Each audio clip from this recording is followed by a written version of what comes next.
Hello students, कैसे हैं आप सब। आशा करती हूँ आप अच्छे होंगे और अच्छे से अपनी पढ़ाई कर रहे होंगे।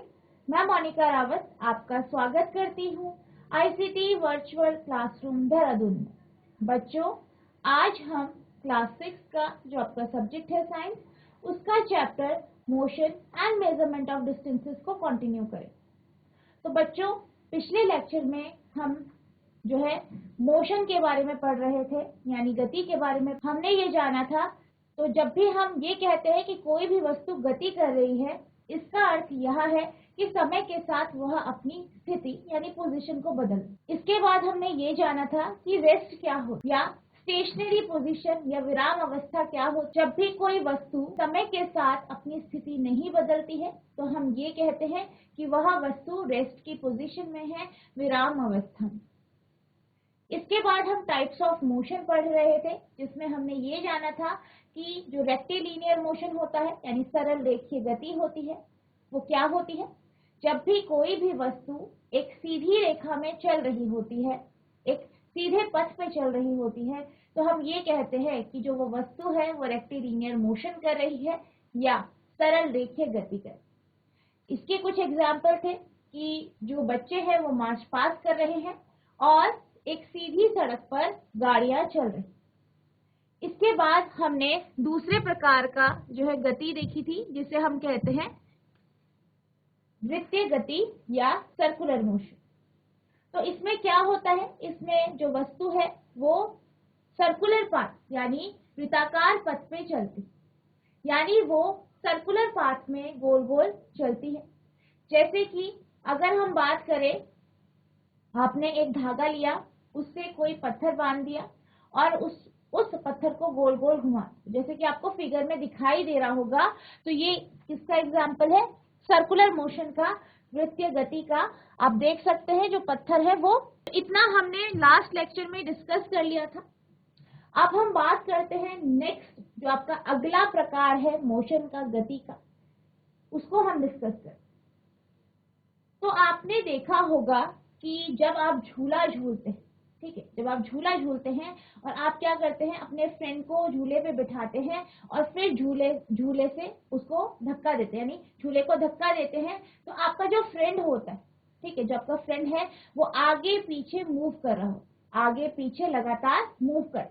जैसे कि आप यहाँ पे फिगर में देख सकते हैं, यहाँ पे आपके पास एक फिगर है, ठीक है, ये पिक्चर है। आप यहाँ पे देख सकते हैं कि यहाँ पे एक लड़का है, वो इस लड़की को क्या कर रहा है, झूला झुला रहा है। वो क्या करता है, झूले को धक्का देता है, झूला आगे जाता है। फिर इसके बाद झूला अपनी पोजीशन में आ जाता है, जो उसकी पहली स्थिति थी, प्रारंभिक स्थिति थी, जहां पे से वो शुरू हुआ। फिर वो पीछे जाता है, फिर वो आगे आता है। जब भी हम झूला झूलते हैं, जैसे कि ये क्या है, आपका एक झूला है, तो जब भी हम झूला झूलते हैं, झूले को धक्का देते हैं, फिर क्या होता है, फिर ये वापस अपनी प्रारंभिक स्थिति यानी जो इनिशियल पोजीशन थी वहां पे जाता है। फिर ये पीछे चल जाता है और फिर क्या होता है, फिर ये वापस अपनी पहली पोजीशन में या प्रारंभिक स्थिति में आता है। तो आप यहाँ पे देख सकते हैं कि जो झूला है, झूले पे आपने अपने फ्रेंड को बिठाया, अपने दोस्त को बिठाया और पीछे से आपने इसे धक्का दिया तो झूला आगे गया, फिर ये वापस अपनी पहली पोजीशन में आया, फिर ये पीछे गया, फिर ये वापस अपनी पहली पोजीशन में आया।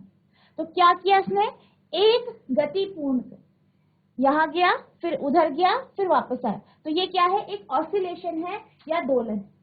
अब क्या होता है, जब ये वापस यहाँ पे आ जाता है, फिर झूला आगे जाता है, फिर वो, तो बेसिकली क्या हो रहा है, झूला क्या हुआ, पहले यहाँ पे था, फिर ये इधर गया, फिर ये पीछे गया, फिर अपनी पहली पोजीशन में आया। तो इसने क्या किया, एक दोलन किया। फिर इसके बाद फिर वो आगे गया, फिर पीछे गया, फिर बीच में आ गया। तो क्या हो रहा है, ये अपनी गति को रिपीट कर रहा है, दोहरा रहा है।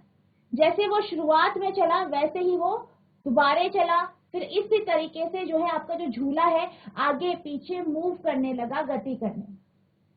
तो इस प्रकार की जो गति होती है, जिसमें जो मोशन है या जो गति है उसे दोहराया जाता है, उसे रिपीट किया जाता है, ऐसी गति को हम पीरियोडिक मोशन कहते हैं या आवर्ती गति कहते हैं।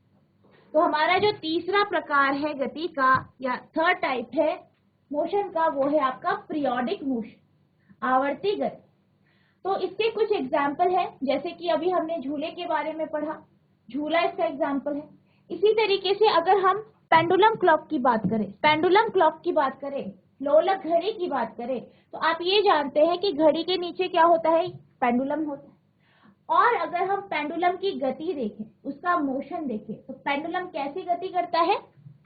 पहले पेंडुलम इस तरीके से जो है रेस्ट की पोजीशन में होता है, ठीक है, ये इसकी शुरुआती या प्रारंभिक स्थिति है, इसे हम ओ मानते हैं। अब पेंडुलम क्या करता है, पेंडुलम डिस्प्लेस होता है, विस्थापित होता है, इधर चला जाता है, तो ये फिर इधर जाता है, डिस्प्लेसमेंट करता है, विस्थापन करता है, और वो ए पोजीशन पे आ जाता है। फिर क्या होता है, पेंडुलम वापस जाता है अपनी प्रारंभिक स्थिति में, फिर वो पीछे चला जाता है और यहाँ पे पहुंच जाता है। ये हो गई स्थिति बी। अब फिर वो वापस अपनी प्रारंभिक स्थिति यानी स्टार्टिंग पॉइंट ओ पे पहुंच जाता है। फिर क्या करता है, फिर दोबारे ए पे जाता है, फिर ओ पे, फिर बी पे, फिर वापस ओ। इस तरीके से ये क्या करता है, अपनी गति को, अपने मोशन को रिपीट करता रहता है, दोहराता रहता है। इसलिए हम ये कह सकते हैं कि जो आपकी पेंडुलम क्लॉक होती है, उसका जो पेंडुलम होता है या लोलक होता है, वो आवर्ती गति या पीरियोडिक मोशन। इसी तरीके से अगर हम बात करें गिटार की, ठीक है, तो गिटार की जो तार होती है, गिटार पे बीच में तार होती है, आप जानते हैं, और हमें जब गिटार से ध्वनि उत्पन्न करनी होती है, तो जब हम गिटार की तार को, जैसे कि ये तार है, इसे हम खींचते हैं, इसे प्लग करते हैं, तो क्या होता है, ये अपनी प्रारंभिक स्थिति से विस्थापित हो जाती है, डिस्प्लेस हो जाती है। तो पहले ये इस पोजीशन में थी, ओ पोजीशन में, अब वो ए पोजीशन में। अब क्या होता है, डिस्प्लेस होने के बाद, विस्थापन होने के बाद वापस वो अपनी ओ पोजीशन में चली जाती है, ओ स्थिति पे वापस चली जाती है। फिर ये इधर चली जाती है, ये सपोज ये कौन सी पोजीशन है, बी पोजीशन। अब फिर वो वापस अपनी पहली पोजीशन में, ओ पोजीशन में आ जाती है, ओ स्थिति में आ जाती है, फिर ए में आती है, फिर वापस ओ में, फिर बी में, फिर वापस ओ में। तो इस तरीके से क्या होता है, जो आपका गिटार का तार होती है या स्प्रिंग होती है, वो वाइब्रेट करती है, क्या करती है, कंपन करती है। कंपन होने के कारण वो आगे पीछे मूव करती है, क्या करती है, आगे पीछे गति करती है, टू एंड फ्रो मोशन करती है। तो हम ये कह सकते हैं कि आप यहाँ देख सकते हैं, प्लग किया हमने, डिस्प्लेस हुई और हमने इसका पूरा मोशन देखा। अब इसके बाद जब वो एक साइकिल या एक दोलन को पूरा कर देता है, फिर वो इसी गति को, इसी को दोबारा रिपीट करता है, दोहराता है। तो हम ये कह सकते हैं कि जो आपका गिटार है, गिटार की जो तार होती है, वो भी पीरियोडिक मोशन यानी आवर्ती गति करती। इसी तरीके से अगर हम घंटी की बात करें, जो घंटी होती है, उसको बजाने के लिए आप क्या करते हो, आप घंटी को बजाते हो, हाथ, अपने हाथ से घंटी को क्या करते हो, वाइब्रेट करते हो, कंपित करते हो, जिस कारण घंटी क्या करती है, वाइब्रेशन करती है।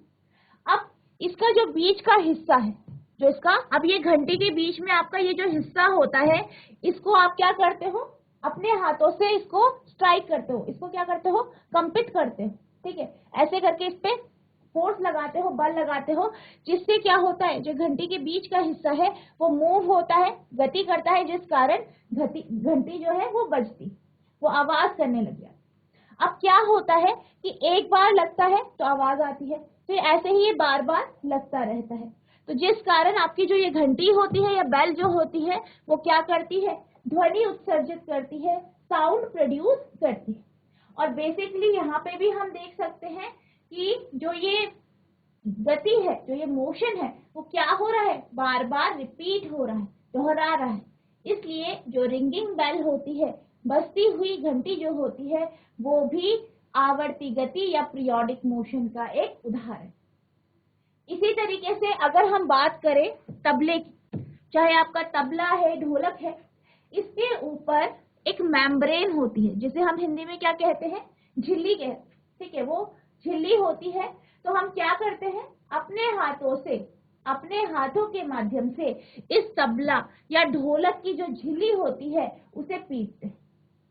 अब इस झिल्ली को हम पीटते हैं तो क्या होता है, झिल्ली क्या होती है, कंपित होती है, वाइब्रेट करने लग जाती है, वाइब्रेशन होता है इसमें, और ये झिल्ली नीचे हो जाती है थोड़ा, फिर ये वापस अपनी पहली स्थिति में आती है, फिर ऊपर हो जाती है, फिर वापस अपनी पहली स्थिति में आती है और फिर नीचे होती है। तो कंपन के कारण ये आगे पीछे क्या कर रही है, मूव कर रही है, गति कर रही है, टू एंड फ्रो मोशन कर रही है, जिस कारण हम ये कह सकते हैं कि जो आपका तबला होता है, ढोलक होता है, इसके ऊपर जो इलास्टिक शीट या मेम्ब्रेन या झिल्ली होती है, ये भी पीरियोडिक मोशन करती है क्योंकि ये अपनी गति को दोहराती है। तो जो आपका तबला है, ढोलक है, इसकी जो मेम्ब्रेन है, इसकी जो झिल्ली है, वो भी पीरियोडिक मोशन या आवर्ती गति का एक उदाहरण।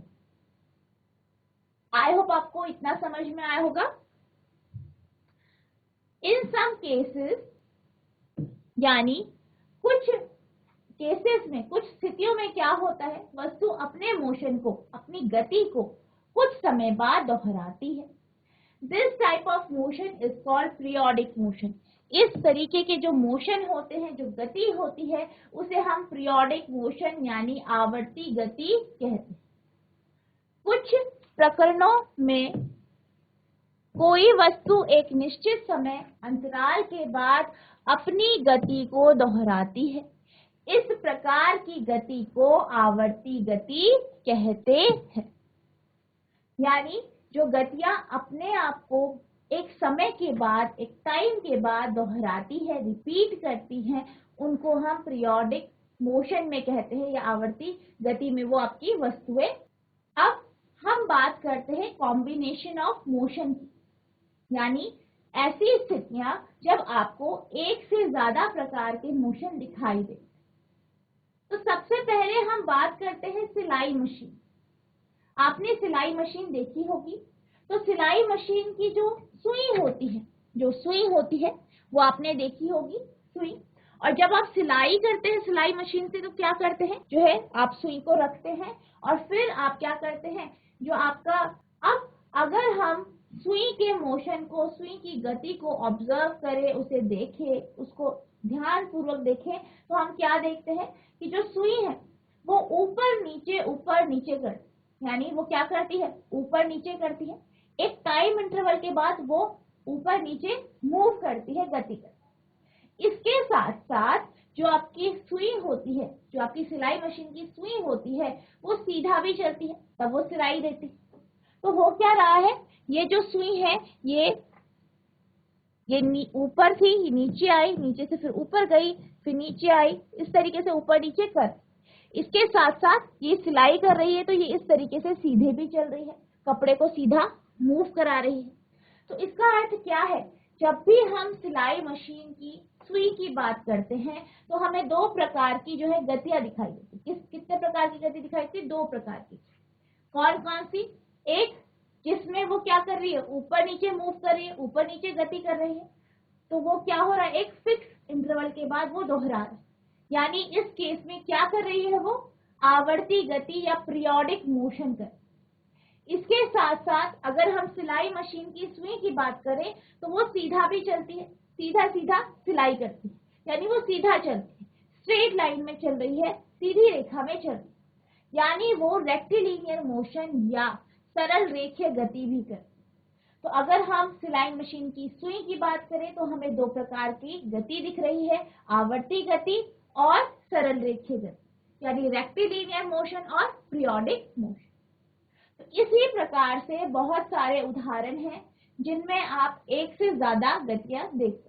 इसी तरीके से अगर हम बात करें हमारे सौर मंडल की, तो आप ये जानते हैं कि हमारा जो सौर मंडल है उसके केंद्र में या सेंटर पे जो है सन है, यानी सूर्य, और जो प्लैनेट्स हैं, जो ग्रह हैं, वो क्या करते हैं, सूर्य की परिक्रमा करते हैं, और एक फिक्स ऑर्बिट में, कक्षा में वो क्या करते हैं, उसकी परिक्रमा करते हैं। तो आप देख सकते हैं कि जो प्लैनेट्स हैं या ग्रह हैं, वो क्या कर रहे हैं, सर्कुलर पाथ में, वृत्ताकार पथ में गति कर रहे हैं, मोशन कर, यानी वो सर्कुलर मोशन कर, क्या कर रहे हैं, सर्कुलर मोशन या वृत्ताकार गति कर।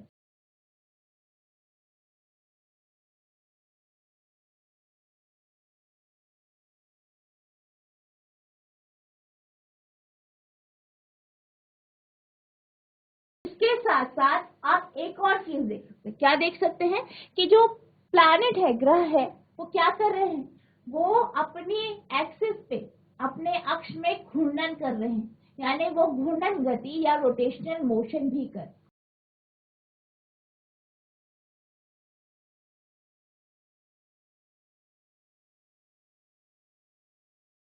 तो हम ये देख सकते हैं कि इस केस में हमें दो प्रकार की गतियां दिखाई दे रही है। एक आपकी सर्कुलर मोशन है, दूसरी आपकी रोटेशनल मोशन है, यानी घूर्णन गति। इसी तरीके से बहुत सारे एग्जाम्पल्स हैं, जैसे कि अगर हम बात करें बॉल की, आप बॉल को फर्श पे रखते हैं, ठीक है, क्या करते हैं, फर्श पे रखते हैं, फर्श पे रखते हैं और आप उस पर किक मारते, तो बॉल क्या करती है, बॉल रोल होते हुए आगे चली जाती है, यानी गोल गोल घूमते हुए वो आगे सीधी लाइन पे चली जाती है। तो आप क्या देख सकते हैं कि जो बॉल है वो क्या कर रही है, गोल गोल घूम रही है, ठीक है, रोलिंग मोशन कर रही है या रोटेशनल मोशन कर रही है। इसके साथ साथ वो सीधा भी चल रही है, सीधी रेखा में चल रही है, तो वो सरल रेखीय गति भी कर रही है, यानी रेक्टिलिनियर मोशन भी कर रही है। तो इसी प्रकार से बहुत सारी ऐसी सिचुएशन होती है, स्थिति होती है, जिसमें हम दो या दो से अधिक तरीके के जो गति है या मोशन है वो देखते हैं। तो इनको हम बोलते हैं कॉम्बिनेशन ऑफ टू और मोर टाइप्स ऑफ मोशन, यानी दो या अधिक प्रकार की गतियों का संयोजन।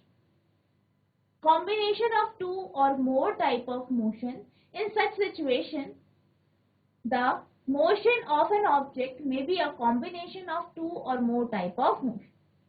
यानी इस स्थिति में क्या होता है, कुछ ऐसी स्थितियां होती है जिसमें कोई वस्तु, कोई भी एक वस्तु है, वो दो या दो से ज्यादा प्रकार की गतियां दिखाए। कुछ स्थितियों में किसी वस्तु की गति दो या अधिक प्रकार की गतियों का संयोजन हो सकती। अब इसकी एग्जांपल्स है, motion of a ball on a ground.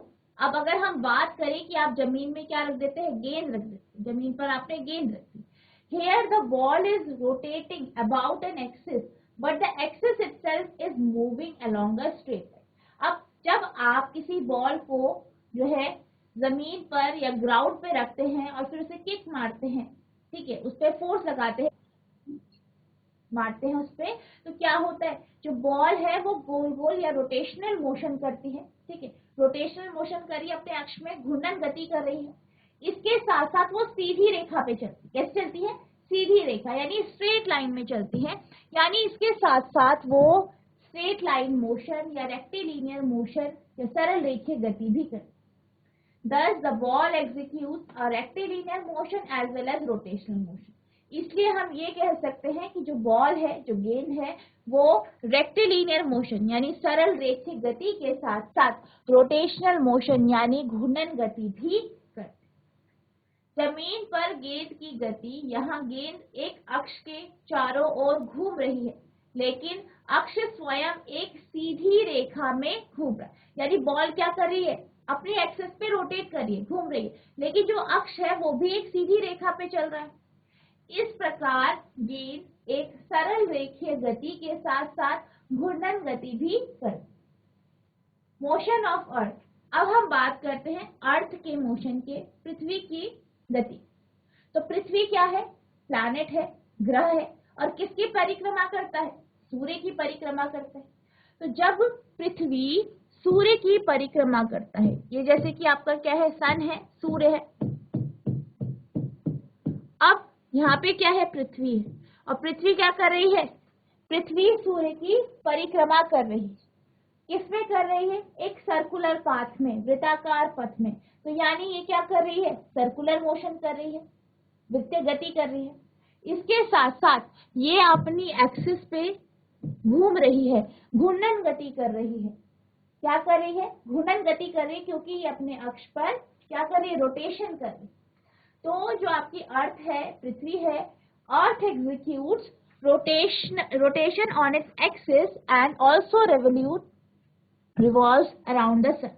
अब अगर हम बात करें पृथ्वी की, तो पृथ्वी जो है वो रोटेशनल मोशन भी करती है अपने अक्ष पे, और इसके साथ साथ वो रेवोल्यूशन भी कर रही है, यानी परिक्रमा भी कर रही है सूर्य।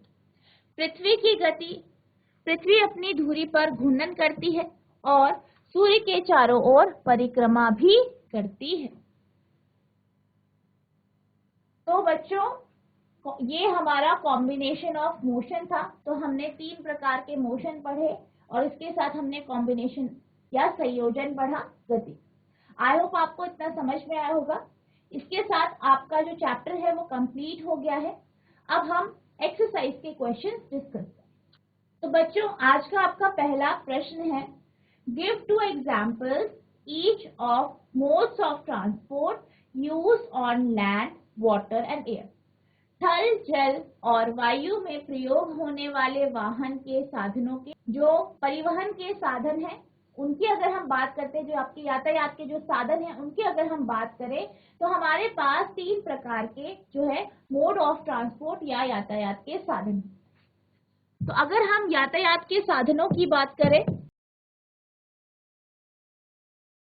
तो अगर हम लैंड यानी थल की बात करें, यानी हम किसकी बात करें, थल की बात कर रहे हैं, लैंड की बात कर रहे हैं, तो लैंड में चलने वाले जो यातायात के साधन हैं वो आपके होते हैं, जैसे कि आपका ट्रेन हो गया, बस हो गया, मोटरसाइकिल हो गई, कार हो गए। तो ये क्या है, ये आपके लैंड के मोड ऑफ ट्रांसपोर्ट है या जो है थल के यातायात के साथ। इसी तरीके से अगर हम बात करें वाटर की या जल के जो आपके यातायात के साधन हैं उनकी अगर हम बात करें, तो जल में अगर हमें ट्रैवल करना होता है, कहीं जाना होता है, तो हम बोट के माध्यम से जाते हैं, नदियों को बोट के माध्यम से क्रॉस करते हैं। इसी तरीके से जो बड़ी बड़ी शिप्स होती है उनके माध्यम से हम समुद्र के एक किनारे से दूसरे किनारे तक जाते हैं।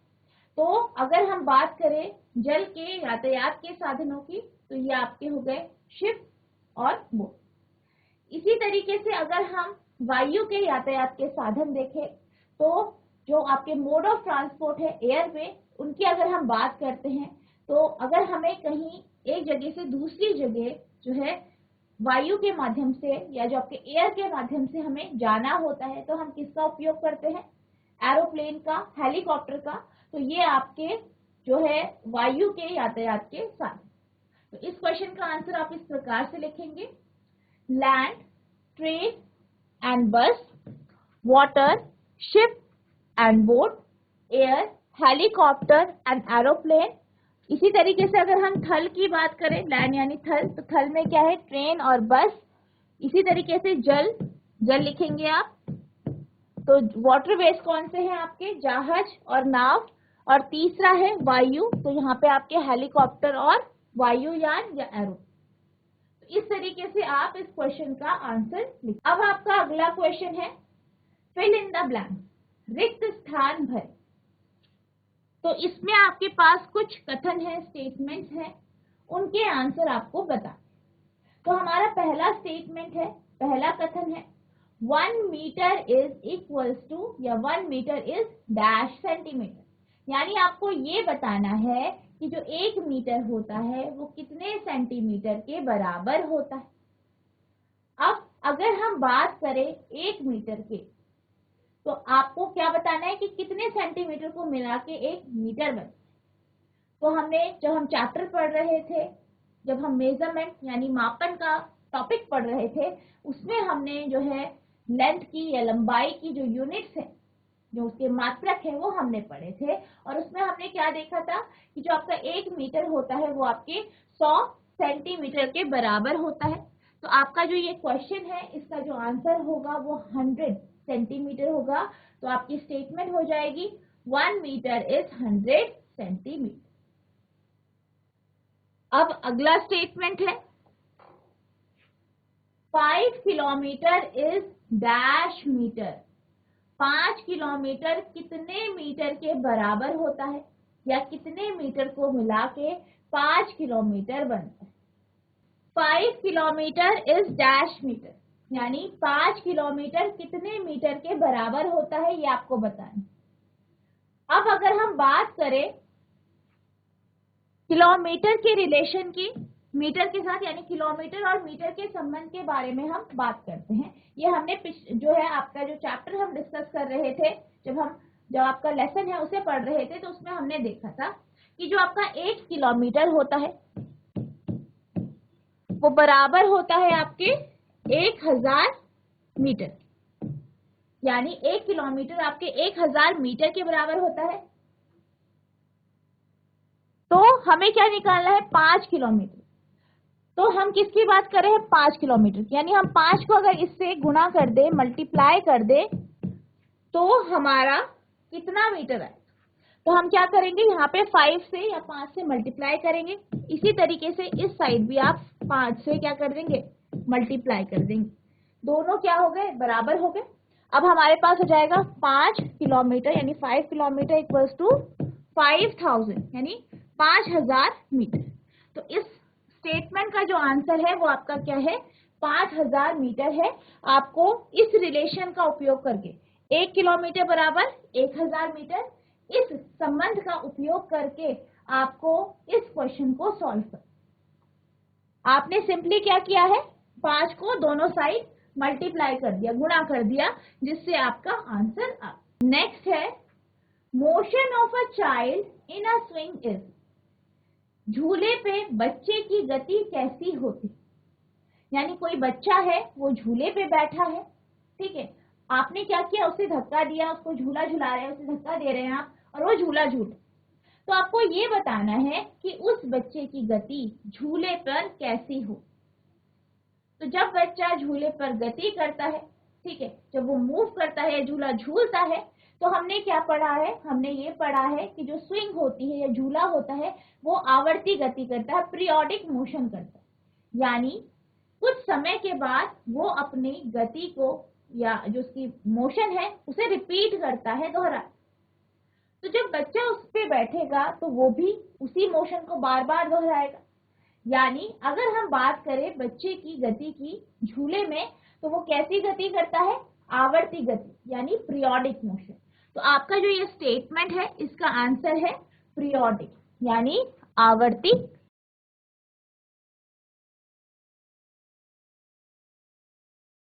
तो आपका स्टेटमेंट हो जाएगा, जो कथन है वो हो जाएगा motion of a child on a swing is periodic, यानी बच्चे का झूले में जो गति है वो कैसी है, आवर्ती। आज हमने टाइप्स ऑफ मोशन यानी गति के प्रकार डिस्कस किए। आई होप आपको गति के प्रकार समझ में आ गए होंगे। इसके साथ साथ हमने कुछ एक्सरसाइज के क्वेश्चन डिस्कस किए हैं, वो भी आपको समझ में आ गए होंगे। तो बच्चों आज के लिए बस इतना ही, मिलते हैं अब नेक्स्ट सेशन में। तब तक के लिए thank you and have a nice day.